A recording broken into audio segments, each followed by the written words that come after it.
잠언 22장 17절부터 31장 잠언 끝까지 읽게 됩니다. 여러분, 이번 주가 이제 성경 통독에 있어서 마지막 고비인 것 같습니다. 이번 주만 잘 넘어가면 이번 주부터 이제 3주간입니다.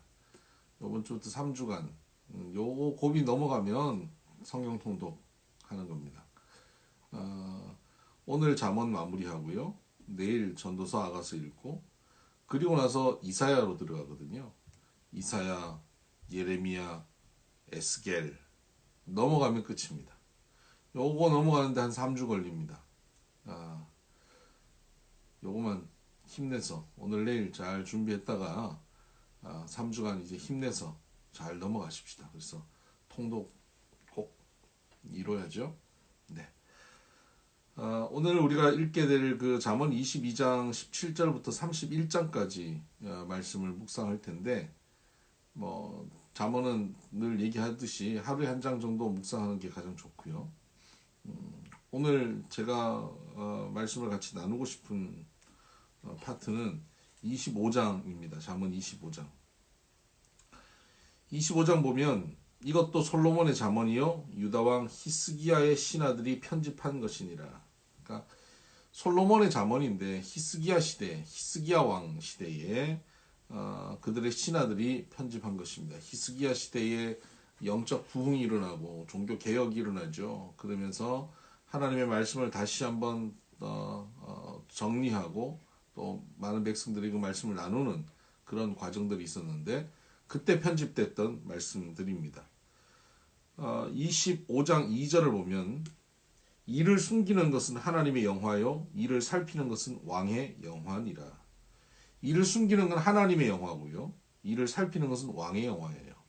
그러니까 하나님께서는 어떻게 하냐면 감추어진 것 가운데 하나님의 영광이 있어요.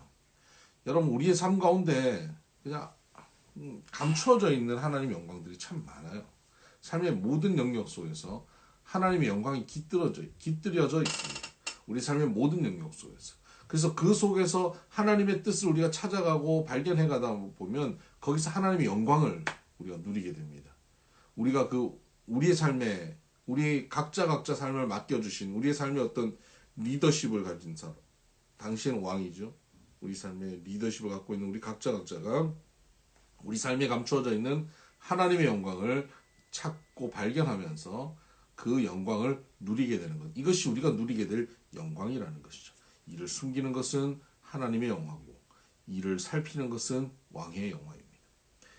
그래서 그 하나님의 뜻을 숨겨진 하나님의 뜻을 찾아서 살폈던 내용, 그 내용들이 여기 기록되어 있다고 보면 됩니다.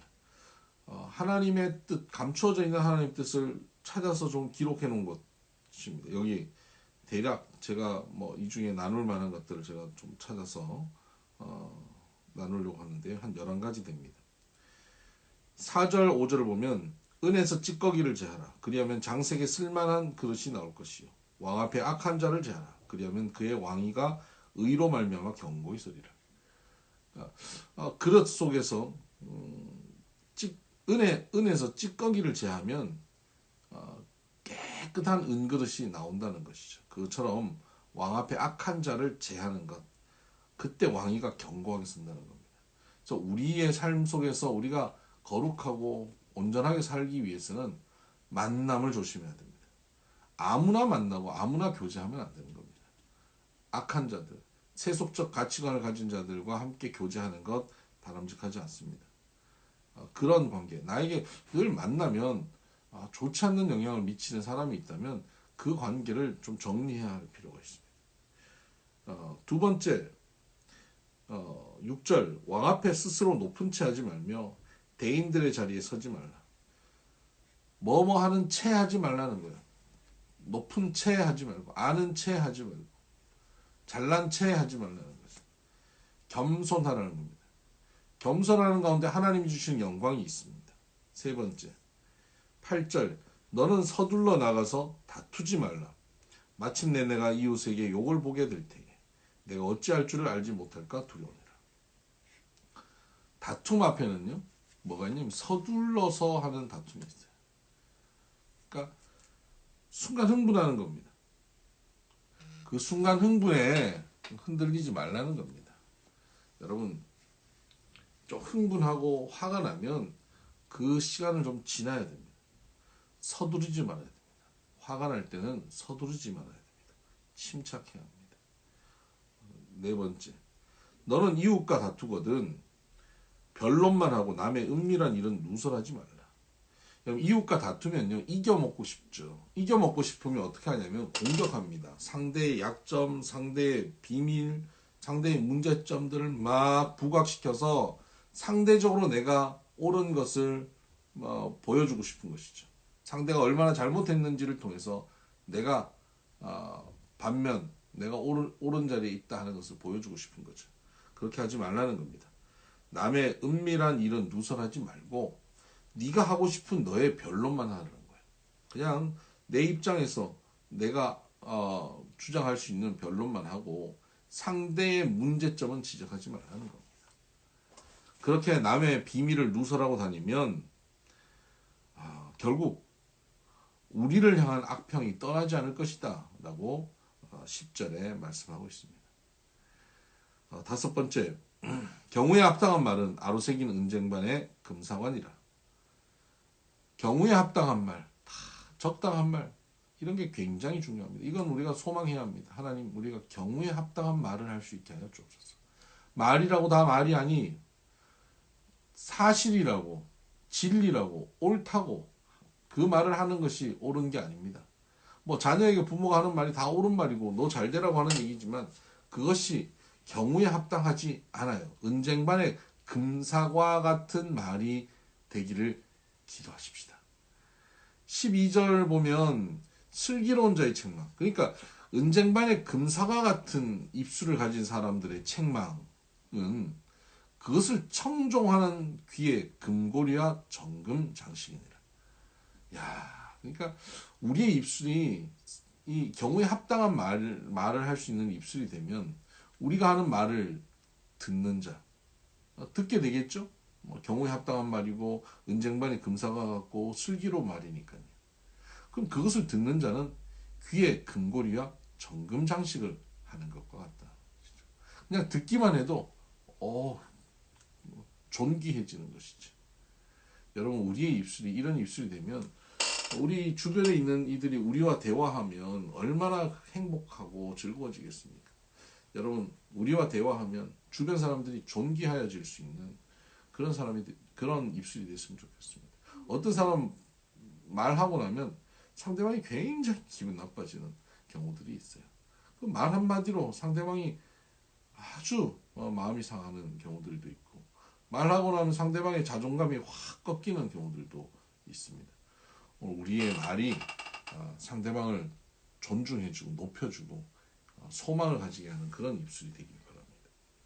여섯 번째, 충성된 사자는 13절입니다. 충성된 사자는 그를 보낸 이에게 마치 추수하는 날에 얼음 냉수 같아서 능히 그 주인의 마음을 시원하게 하느니라. 충성된 사자는요, 여름에 얼음 냉수 같습니다. 시원하게 합니다. 여러분, 우리가 누군가에게 우리 가족이나 우리 이웃이나 직장에서나 교회에서나 누군가에게 그냥 그 마음을 시원케 하는 사람이 됐으면 좋겠습니다.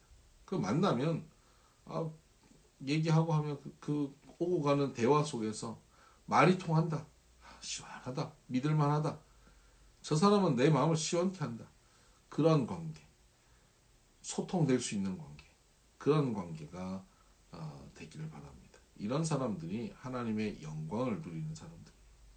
15절, 오래 참으면 관은도 설득할 수 있나니 부드러운 혀는 뼈를 꺾느니라.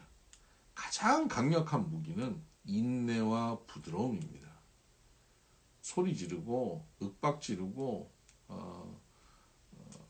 권력을 휘두르고 힘을 쓰는 것이 강력한 것이 아니라 참고 견디고 부드럽게 배려하는 것, 이것이 뼈를 꺾는 것입니다. 오늘 우리에게 이런 강력한 무기가 장착되기를 바랍니다. 17절, 너는 이웃집에 자주 다니지 말라. 그가 너를 싫어하며 미워할까 두려우니라. 이 한국 사람들이 이거 정말 잘 지켜야 되는데요.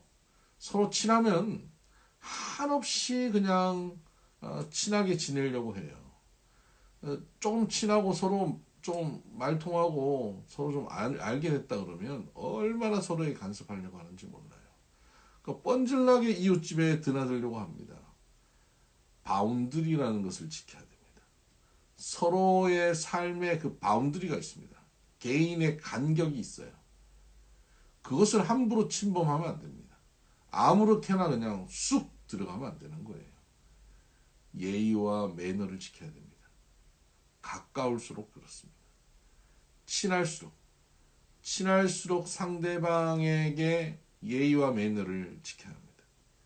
그래야 그 관계가 유지됩니다. 21절. 내 원수가 배고파 하거든 음식을 먹이고 목말라 하거든 물을 마시게 하라. 그리하는 것은 핀 숯을 그의 머리에 놓는 것과 일반이요 여호와께서 내게 갚아주시리라. 원수 갚는 것은 하나님이 갚아주시고요. 우리는 어떻게 해야 돼요? 원수에게 배고플 때 음식 주라는 겁니다. 목말라 할 때 물 마시게 하라는 겁니다. 그러니까 원수 갚는 것은 하나님께 맡기고 우리는 원수를 어떻게 대해야 됩니까? 친절하게 대해야 돼요. 그때 그렇게 하는 것이 그 핀숯을 그의 머리에 놓는 것이다. 핀숯을 머리 위에 놓으면 머리가 뜨거워서 화상이 있고 죽을 것 같죠. 그런 의미가 아니라 이 사람들의 속담이에요. 핀숯을 머리 위에 올려놓는다 그런 것은 상대방을 굉장히 부끄럽게 만든다 이런 뜻입니다. 얼굴을 화끈거리게 한다 이런 뜻입니다. 그러니까 집에 숯이 꺼진다, 불을 꺼뜨렸다 이건 되게 수치스러운 일이거든요. 수치스러운 일을 가지고 이웃집에 가서 이제 이 숯을 담으려고 그 쇠통을 들고 가겠죠. 가서 이렇게 숯이 없다, 우리 불이 꺼졌다. 이게 되게 수치스러운 일이랍니다. 그걸 가지고 가서 이렇게 부탁을 하면 그 이웃집에서 그 숯을 이렇게 올려줘요. 올려주면 뻘겋게 달리면서 얼굴이 이렇게 나타나죠. 얼굴이 뻘겋게 보여죠. 그 수치스러움이 드러나는 것을 얘기합니다. 원수를 수치스럽게 하는 일은 뭐냐? 그것은 원수에게 친절을 베푸는 것입니다. 여러분, 우리가 원수에게 친절을 베풀어서 원수가 수치를 당하고요. 그런 가운데 하나님께서 원수를 갚아주십니다. 10번째는 23절입니다. 북풍이 비를 일으킨 같이 참소하는 혀는 사람의 얼굴에 분을 일으키느니라. 다투는 여인과 함께 큰 집에 사는 것보다 움막에서 혼자 사는 것이 나으니라. 참소하는 혀. 참소하는 혀는 뭐냐면 이 고소하는 혀입니다. 그러니까 지적하는 것이죠. 넌 이거 잘못했어. 너는 왜 이런 걸 이렇게 하니? 이거죠. 참소하는 혀. 참소하는 혀는 북풍이 불어서 비를 일으키는 것 같이 바람이 불면서 이제 비가 몰려오는 것처럼 참소하는 혀는 뭘 몰려오게 합니까? 얼굴에 분을 일으키게 하는 겁니다. 여러분, 잘못을 지적하는 것, 이건 분을 일으킵니다. 집안에 화가 일어나게 합니다. 그래서 다투는 여인과 함께 큰 집에 사는 것보다 움막에서 혼자 사는 게 낫다 이렇게 표현하는 거죠. 그래서 서로 가족 간에 가장 가까운 사람들끼리 참소하는 혀가 되지 않기를 바랍니다. 찬양하는 혀가 되어야 됩니다. 서로를 높여주고 서로를 주신 하나님을 찬양하는 혀. 그건 자꾸 지적해요. 참소해요. 자꾸 잘못된 게 보이니까요. 요거만 고치면 나을 것 같잖아요. 요거만 고치면 될 것 같아서 너 잘 되라고 하는 얘기예요. 남편 아내 잘 되라고 하는 얘기인데, 어제 제 설교 시간에도 얘기했지만 하나님께서는 아담에게 하와를 보내실 때 고쳐서 쓰라고 보내신 게 아니에요. 그냥 감탄하라고 보내셨습니다. 우리는 서로가 가족이 서로가 참소하는 그런 관계가 되어서는 안 됩니다. 서로가 격려하고 높여주고 인정하는 그런 관계가 되기를 바랍니다. 마지막으로 11번째 27절. 꿀을 많이 먹는 것이 좋지 못하고 자기의 영예를 구하는 것이 헛되니라. 자기의 마음을 제어하지 아니하는 자는 성읍이 무너지고 성벽이 없는 것과 같으니라. 그러니까 재물과 영광이죠. 영예, 명예죠. 재물과 명예를 추구하지 않아야 한다는 것이죠. 그것을 계속 추구하는 것, 그래서 마음을 제어하지 못하는 것, 그것이 바로 성읍이 무너지는 것과 같다. 모든 것, 왕이 성읍이 무너지면 모든 게 끝나는 거 아닙니까? 그러니까 내가 가질 것을 한정없이 가지려고 하는 것, 한없이 가지려고 하는 것, 재물과 명예입니다. 부와 명예를 한없이 가지려고 하는 것, 그 욕심 가운데 있는 것, 그것이 인생을 망하게 하는 일이다. 네, 이런 깨달음을 솔로몬의 잠언을 통해서 이렇게 하나님이 감추어진 영광을 발견했다. 이렇게 기록하고 있는 것입니다. 오늘 이런 말씀의 깨달음 속에서 오늘도 주와 동행하는 하루 되기를 바랍니다. 샬롬.